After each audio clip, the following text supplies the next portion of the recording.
అధ్యక్షత వహించినటువంటి శ్రీమతి మంజుల గారు, ఈ స్కూల్ యొక్క ప్రధానోపాధ్యాయురాలు, జిల్లా పరిషత్ చైర్మన్, వైస్ చైర్మన్ మరియు రంగయ్య గారు, వేదిక పైన ఇతర పెద్దలు, గోపాలకృష్ణ గారు, మరియు ఈ క్రీడా వేదికల్లో పాల్గొనడానికి వచ్చినటువంటి వివిధ గ్రామాల నుంచి వచ్చినటువంటి విద్యార్థులు, మీడియా మిత్రులు, ఇతర శ్రేయోభిలాషులు అందరికీ విప్లవాభిమానాలు.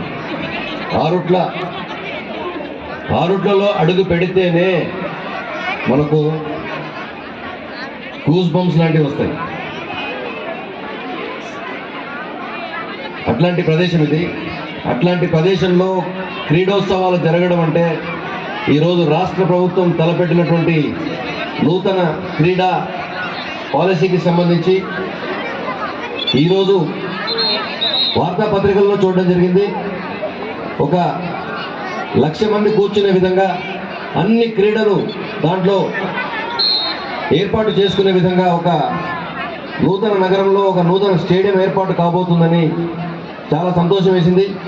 ఎందుకంటే ఈరోజు పోలీసు విభాగంలో నేను క్రీడల విభాగానికి ఐజీగా ఉన్నాను. పోలీసుల్లో జరిగే క్రీడలు భారతదేశ స్థాయిలో, జిల్లా స్థాయిలో, అన్ని స్థాయిల్లో కూడా క్రీడోత్సవాలు జరుపుతూ ఉంటాము.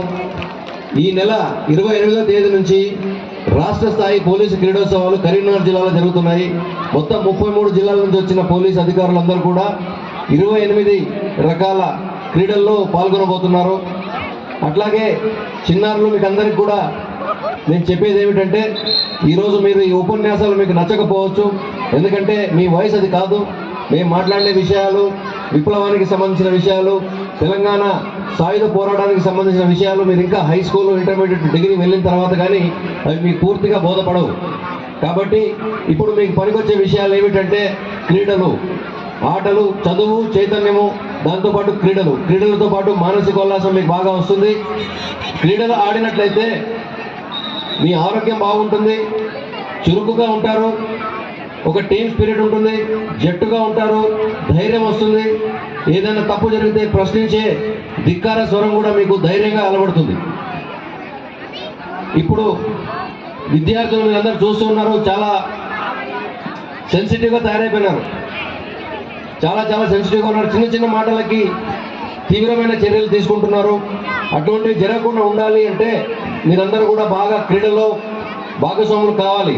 ప్రతిరోజు నిత్యం మీరు క్రీడల్లో ఉండాలి. ఉదయం, సాయంత్రం మీరు మీకు నచ్చిన క్రీడల్లో మీరు పాల్గొన్నట్టయితే మీ దేహదారుఢ్యం, శారీరక ఆరోగ్యం చాలా బాగుంటుంది, మానసికంగా కూడా చాలా బాగుంటుంది.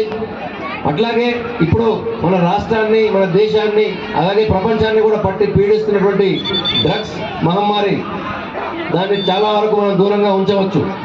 మనం ఆటల్లో ఉన్నట్లయితే, ఆటలు ఆడినప్పుడు మనకు వచ్చే మన శరీరంలో ఒక ద్రవము ఉత్పన్నమవుతుంది. దాని పేరు తెలుసా ఎవరికైనా? ఎండార్ఫిన్ అంటారు దాన్ని. ఎండార్ఫిన్. ఆ ఎండార్ఫిన్ అనేది మనకు వస్తే అది ఇటువంటి ఈ మత్తు పదార్థాలు ఏవైతే తీసుకుంటున్నారో అటువంటి మత్తు పదార్థాల కన్నా 100% ఎక్కువగా మీకు ఆనందాన్ని ఇచ్చేది. క్రీడల్లో మీరు ఆట ఆడి అలసట పొందినప్పుడు మీకు వచ్చేది చిన్న పరుగు పందమైనప్పటికీ కూడా మీకు ఎండార్ఫిన్ అనేది రిలీజ్ అవుతుంది. దాని నుంచి మీకు అన్ని సక్రమంగా చేకూరుతాయి. విద్య కూడా చాలా చురుకుగా నేర్చుకోవడానికి అవకాశం ఉంటుంది. ఇప్పుడు బట్టి పట్టే చదువుల కన్నా కూడా మీరు అలవోకగా ఆటల స్ఫూర్తితో చదువులు పూర్తి చేసి, మంచి విద్యాభ్యాసం పూర్తి చేసి, చక్కటి జీవితాన్ని, చక్కటి ఆరోగ్యాన్ని మీరు పొందుకోగలరని నేను ఆశిస్తున్నాను. ఈరోజు ఆరుట్ల రామచంద్రారెడ్డి, ఆరుట్ల కమలమ్మ గారి స్ఫూర్తితో వారి కుటుంబ సభ్యులు ఏర్పాటు చేసినటువంటి నియోజకవర్గ స్థాయి క్రీడా పోటీలకు నన్ను అతిథిగా ఆహ్వానించి నాకు ఈ అవకాశం ఇచ్చి మీ అందరితో మాట్లాడడానికి అవకాశం ఇచ్చినందుకు అందరికీ ధన్యవాదాలు అర్పిస్తున్నాను.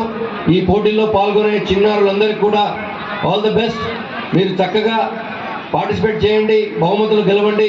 గెలవని వారు కూడా ఏమీ నిరాశపడవద్దు, ఎందుకంటే మీరు ఆడి గెలిపిస్తేనే గెలిచిన వారు గెలుస్తారు. కాబట్టి ఆ గెలిచిన స్ఫూర్తి మీ లోపల కూడా ఉంటుంది. ఖచ్చితంగా మీరు మంచి స్ఫూర్తితో ఆడండి, మంచి స్నేహం పెంపొందించుకోండి.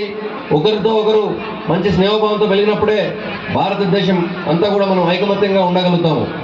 ఈ అవకాశం ఇచ్చినందుకు మరొకసారి ధన్యవాదాలు అర్పించుకుంటూ సెలవు తీసుకుంటున్నాను. జై ఆరుట్ల రామచంద్రారెడ్డి కమలాదేవి గారు. వారి స్మృతితో మనమంతా కూడా స్ఫూర్తి పొందాలని ఈ క్రీడలు ఏర్పాటు చేశారు. ప్రతి స్మృతిలో కూడా మనకు ఇన్స్పిరేషన్ ఉండాలి. కాబట్టి ఆ ఇన్స్పిరేషన్తో మీరందరూ కూడా ఈరోజు చక్కటి వాతావరణంలో క్రీడల్లో భాగస్వాములు అవుతారని, మీకు సంబంధించినటువంటి స్పోర్ట్స్ ఆఫీసర్స్ కానీ ఎంపైర్స్ కానీ వీరందరికీ కూడా చక్కటి తోడ్పాటును అందించి ఈ ఉత్సవాలు విజయవంతం కావాలని ఆకాంక్షిస్తున్నాను.